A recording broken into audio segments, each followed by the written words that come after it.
You're listening to the Two Guys Talking Podcast Network.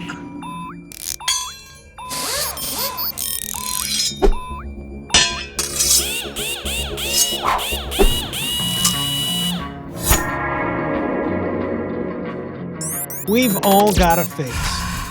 You know, a lot of us still even have books. But you know what everybody's got?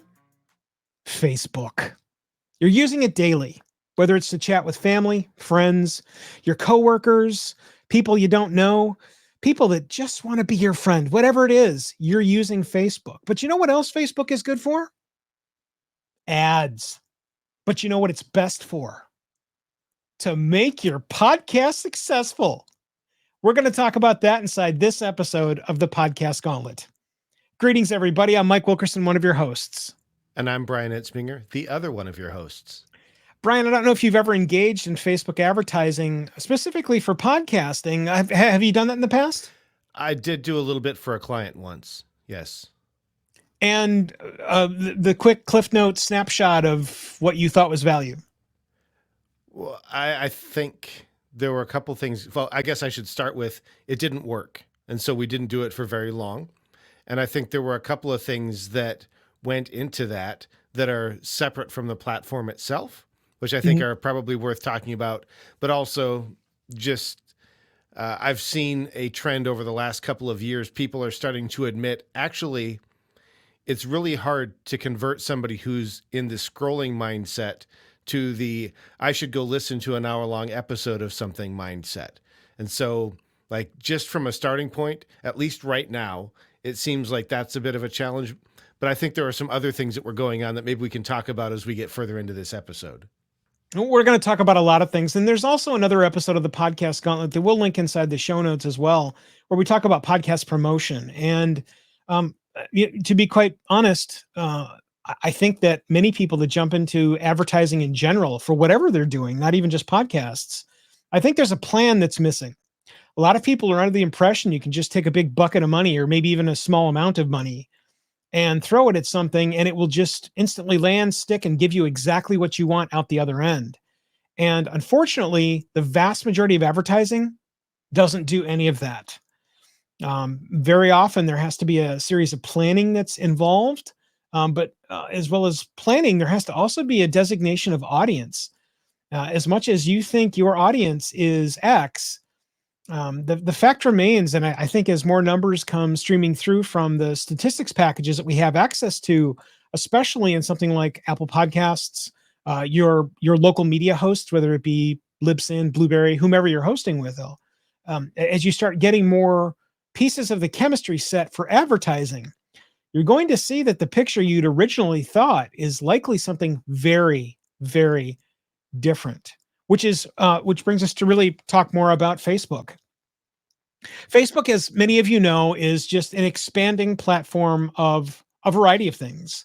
It's not just seeing what your friends are doing. It's not just being tethered to the companies and businesses and efforts and clubs and discussion forums that you spend time in. It's huge. The information faucet that is turned on to the front end of Facebook and then shunted through you as the product inside of Facebook is mammoth. We simply don't have enough time to tell you how you are essentially being trafficked as the product for Facebook. It's why it's free. And that's a subject for another podcast likely. But anyway, the gist is that you can, without exception, advertise locally to a local series of people or a designated series of people, either in a zip code or in a geographical area with Facebook ads. There is the ability to do all of that right now. The question becomes, what is the plan as they connect, when they connect, and after they connect? And that, at least in my professional opinion as a content creator and contractor for a variety of efforts on the internet that utilize Facebook and Facebook ads, that's the downfall, is at that front end. Okay, so how much money have we got? Great. Well, what keywords do we need? Cool. Where are we going to do this? Awesome. We're all set. No, you're not. and that's where a lot of it falls on its face. Brian, you talked about connectivity. Oh yeah. vein of people will see X that you have put through the cone of Facebook, but then what? Let's talk about that vein of it real quick. Yeah, I mean, I think I need to go back even to kind of where you are in terms of talking about the plan. And I'll use this as a case study. I'm not going to talk about who it was or any of that kind of stuff. No, right, But obviously. you talked about having that plan, and you talked about Apple and Spotify. But even as I think about the analytics that they offer, which are great, they're wanting. And the reason they're wanting is because it's all demographic information. Mhm. And for a podcaster, it's good for an advertiser to know, hey, my people are 18 to 35, they make this much money, all of that kind of stuff. Not trying to shove that down at all, but as a podcaster, we have to be thinking about not that those people, we need to be thinking about that person. And I know in the case of this particular client, at that we got the cart before the horse. We didn't have a really good definition of who is that one person. And we had this conversation multiple times. Who's your ideal listener? Well, it's this is the kind of thing that they're into. Like, so we had those kinds of conversations, but it was still fuzzy. And then we started talking about, okay, well, we'll call the market that you're in, the content area that you're in is very well supported already. There are a lot of shows that talk about this topic, many of them from big name people. So how are we going to differentiate? And we didn't have a really good differentiation. And then we start talking about, okay, well, what are you going to offer them? Like what is the thing that you're giving them? And it was stories, right? I'm giving them the chance to ride along with these people as they share their stories. Not discounting that. I've had a show that does that.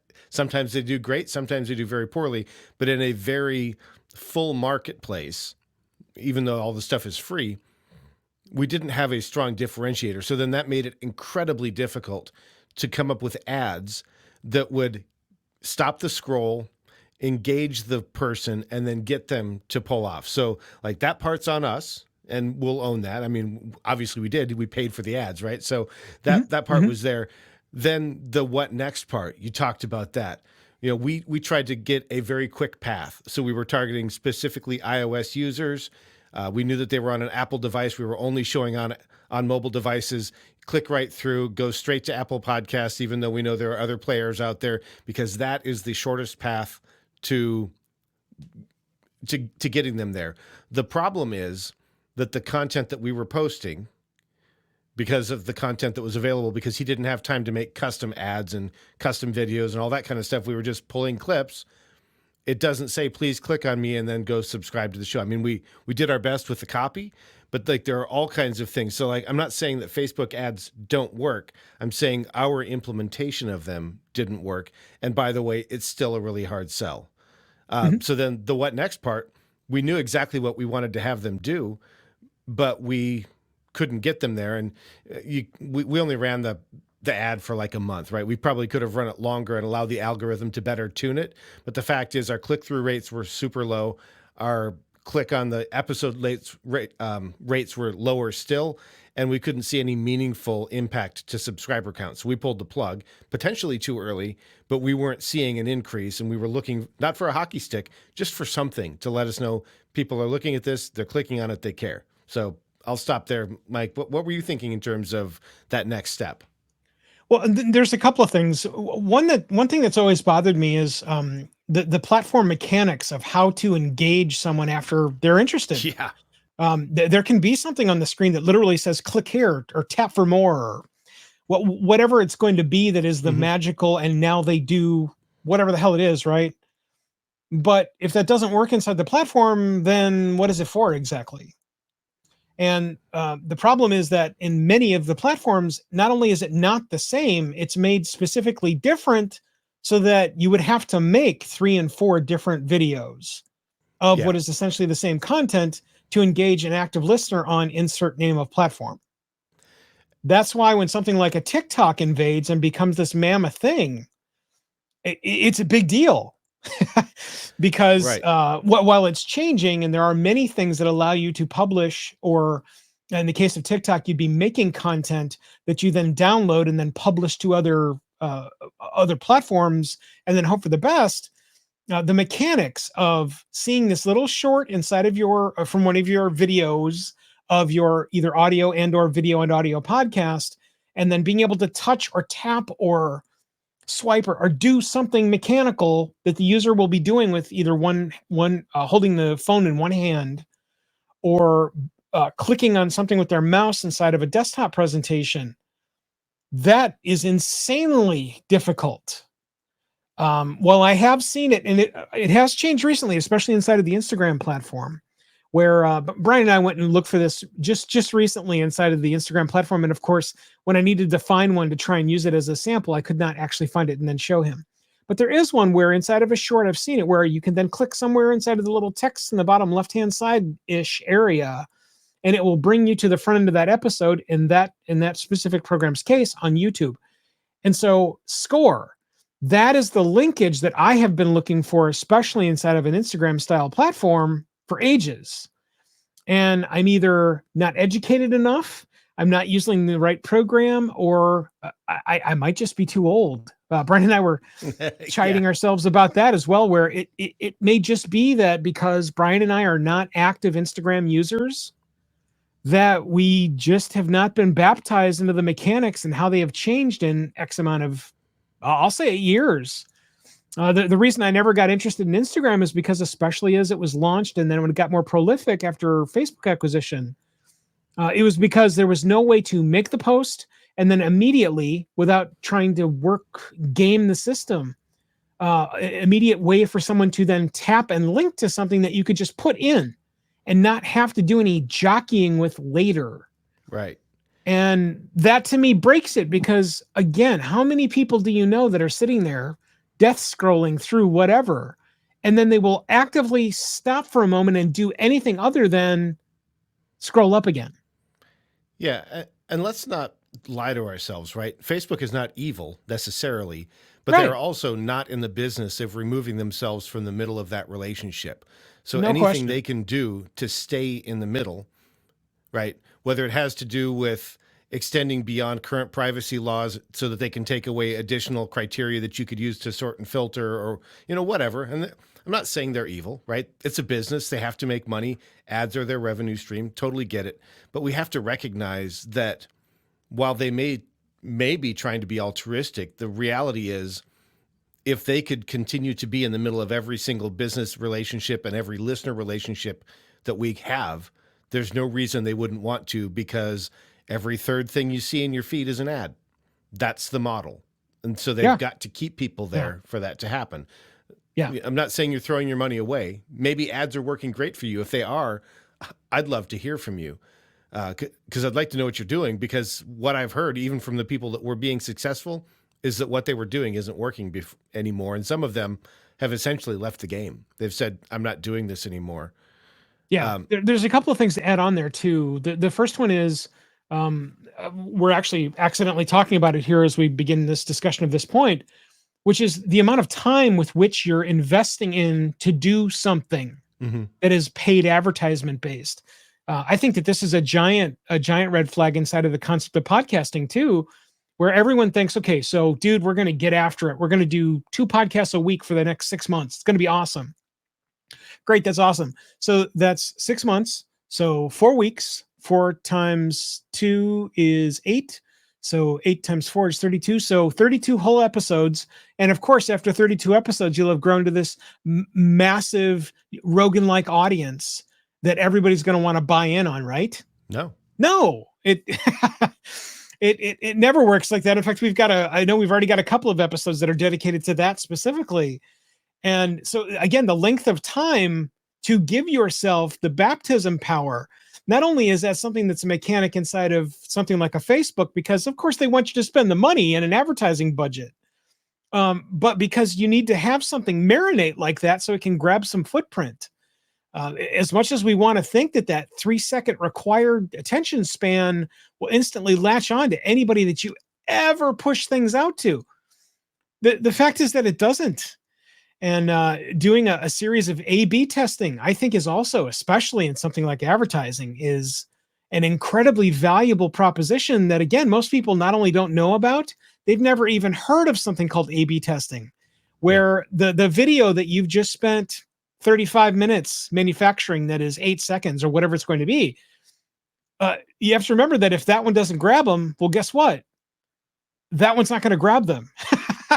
And so you've got to make something else that will grab them. Otherwise, it won't make any difference how much time you spend on crafting the video. It will not be seen. It will not be clicked on or interact with. And you will have not only spent all of your money, but you'll have lit the time and money and effort on fire. Advertising, especially inside of something like a Facebook advertising, is not only an investment in time, it is an experiment that doesn't pay off for everybody. And again, that there is no misnomer on the front of anything that Facebook will show you about advertising, because of course they want you to advertise and give them money. Yeah. But just know that if you're not interested in investing the time, nor taking the time to understand that this is there is a time commitment involved in what you're doing also, then the jig is up and you will lose the game, friends. Yeah. And I think, I'm not going to say that I think advertising is bad. In our case, I already shared a few of the things that we did wrong. I think the other thing that we did wrong is we advertised too soon. And I'm not talking about number of years, days, months, whatever. I'm talking about, if you want to grow a show, this is my perspective, so take it for what it's worth. If you want to grow your show, have conversations with people, the actual people that listen to your show, whether you do that online in text or if you call them up or whatever, have conversations, find out who they are, build a relationship with them, and then find out what they want and give them that content. And then when you do, find ways to encourage them or others to help you spread the word about it. And then once you start seeing that your show is growing, that's the time to start consider putting a little bit of money in it. But if you have conversations and you're making content and nobody will share your show or nobody will come back and listen, you haven't quite hit the formula yet. Get the recipe right, then sell the muffins, right? That's my perspective. Yeah, I think that's super apt. And really, this is the call to the audience out there. Brian and I want to hear from you that have been successful. Yeah. Especially with podcast advertising, with either shorts or stills or however you've done it. If you're listening to this podcast or perhaps watching through our video presentation over at YouTube, which, by the way, if you're watching over at YouTube, be sure to hit the like button down here underneath my finger. And if you haven't subscribed to the program, hit that other button over here, the subscribe button. Be sure to do that. Be sure to chime in and tell us either in the comments or over at our website, that's podcastgauntlet.com, to let us know not only how you did it or if you did it, but more importantly, how fast we can get you in here for an episode update. Yeah. Because I've got to tell you, having some very distinct, clearly stated, and most importantly, some statistics backed information and sample for something like this, I think is paramount to anything about promoting anything podcasting inside of something like a Facebook ad, where of course all of us know all podcasts go to become successful. Until next time, I'm Mike Wilkerson, one of your hosts. And I'm Brian Ensminger, the other one of your hosts. Thanks for listening to this episode of the Podcast Gauntlet, where we throw down, discuss, rise and shine in podcasting. We'll see you next time.